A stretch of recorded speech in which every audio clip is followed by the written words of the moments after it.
ತಾಯಿಯ ಗರ್ಭದಿಂದ ಮಗು ಈ ಭೂಮಿಗೆ ಬರುವಾಗ ಹುಟ್ಟುವ ಮಗು ಅಳುತ್ತಾ ಈ ಭೂಮಿಗೆ ಬರ್ತದೆ. ಇಷ್ಟು ಜನ ನಾವು ಹುಟ್ಟಿ ಬಂದಿದ್ದೇವೆ, ಹಲವು ಮಕ್ಕಳು ಹುಟ್ಟಿ ಬರುವುದನ್ನು ನಾವು ನೋಡ್ತೇವೆ. ಯಾಕೆ ತಾಯಿಯ ಗರ್ಭದಿಂದ ಭೂಮಿಗೆ ಬರುವ ಮಗು ಅಳುತ್ತಾ ಹುಟ್ಟುತ್ತದೆ? ಏನು ಪಡಿಬೇಕು ಅಂತದು ಅಳುತ್ತದೆ. ಈ ಭೂಮಿಯನ್ನು ಬಿಟ್ಟು ಹೋಗುವಾಗ ಆ ವ್ಯಕ್ತಿ, ಈ ಭೂಮಿಯನ್ನು ಬಿಟ್ಟು ಹೋಗುವ ವ್ಯಕ್ತಿನೂ ಅಳ್ತಾನೆ, ಅಳ್ಕೊತ ಹೋಗ್ತಾನೆ. ಹುಟ್ಟುವ ಮಗುವೂ ಅಳುತ್ತದೆ, ಭೂಮಿಗೆ ಬರುವ ಮಗುವೂ ಅಳುತ್ತದೆ, ಭೂಮಿಯನ್ನು ಬಿಟ್ಟು ಹೋಗುವ ವ್ಯಕ್ತಿನೂ ಅಳ್ಕೊತ ಹೋಗ್ತಾನೆ. ಭೂಮಿಗೆ ಬರುವ ಮಗು ಅಳ್ತಾ ಬಂತಲ್ಲ, ಅದು ಯಾಕೆ ಅಳ್ಕೊತ ಬಂತು?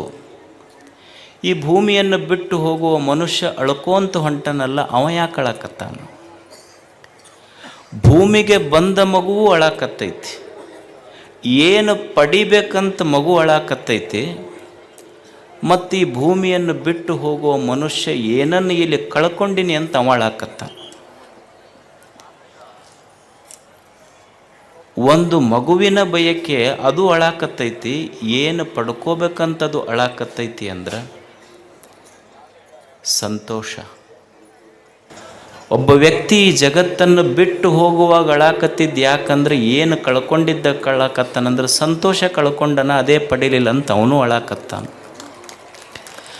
ಮನುಷ್ಯ ಹುಟ್ಟಿನಿಂದ ಸಾಯಿವರೆಗೆ ನಾವೆಲ್ಲ ಬಯಸುವುದು, ನಮ್ಮ ಇಚ್ಛೆ, ಪರಮ ಗುರಿ ಏನು ಅಂದರೆ ನಮಗೆ ದುಃಖ ಇರಬಾರ್ದು, ನಾವೆಲ್ಲ ಸಂತೋಷವಾಗಿ ಬದುಕಬೇಕಂತ. ನಮ್ಮೆಲ್ಲರ ಅಪೇಕ್ಷೆ ಅದೇ ಅದಾವಿಲ್ಲ, ನಾವೆಲ್ಲರೂ ಸಂತೋಷವಾಗಿರಬೇಕು ಅಂತ. ಸಂತೋಷವಾಗಿರಲಿಕ್ಕೆ ಏನು ಬೇಕು ಮನುಷ್ಯನಿಗೆ? ಉಣ್ಲಿಕ್ಕೆ ಅನ್ನ ಬೇಕು, ಉಡ್ಲಿಕ್ಕೆ ಅರಿವೆ ಬೇಕು, ಇರಲಿಕ್ಕೆ ಆಶ್ರಯ ಬೇಕು. ಇಷ್ಟೇ ಇದ್ದರೆ ಸಂತೋಷವಾಗಿರಲಿಕ್ಕೆ ಸಾಧ್ಯ ಇಲ್ಲ.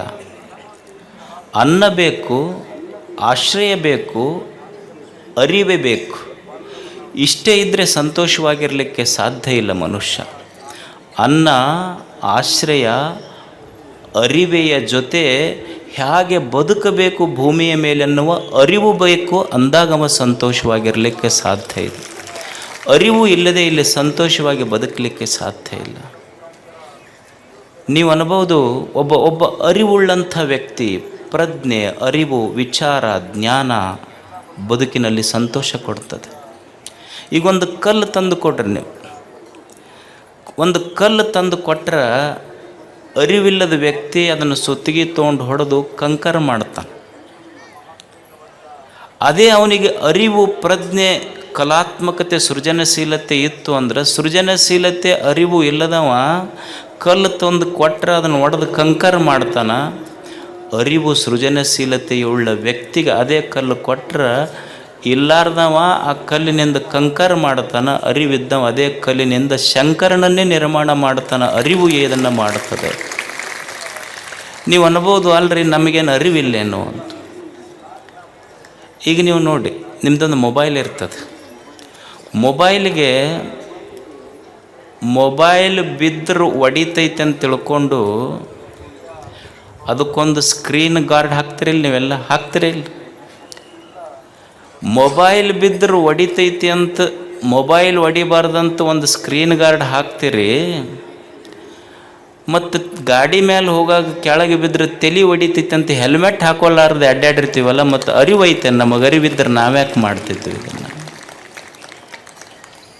ಅರಿವು ಎಷ್ಟು ದೊಡ್ಡ ಕೆಲಸ ಮಾಡ್ತೈತಿ. ಕರ್ನಾಟಕ ಕನ್ನಡ ಭಾಷೆ ಐತಿ, ಇಲ್ಲಿ ಎಷ್ಟು ಮೂಲಾಕ್ಷರಗಳದಾವ? 49 ಮೂಲಾಕ್ಷರದಾವ. ಇದೇ 49 ಮೂಲಾಕ್ಷರಗಳನ್ನು ಬಳಸಿದ ಬೇಂದ್ರೆ, ಕುವೆಂಪು ಜ್ಞಾನಪೀಠ ಪ್ರಶಸ್ತಿ ತಗೊಂಡ್ರು. ನಾವು ಅದೇ 49 ಅಕ್ಷರದ ಭಾಷೆಯನ್ನೇ ಬಳಸ್ತೀವಿ. ನಾವೇನು ಮಾಡಿವಿ? ಅದೇ ಭಾಷೆ ಬಳಸಿ ಇನ್ನೊಬ್ಬರು ಬೆಂಕಿ ಹಚ್ಚೋ ಕೆಲಸ ಮಾಡಿವಿ. ಯಾವ ಪ್ರಶಸ್ತಿನೂ ಬಂದಿಲ್ಲ ನಮಗೆ.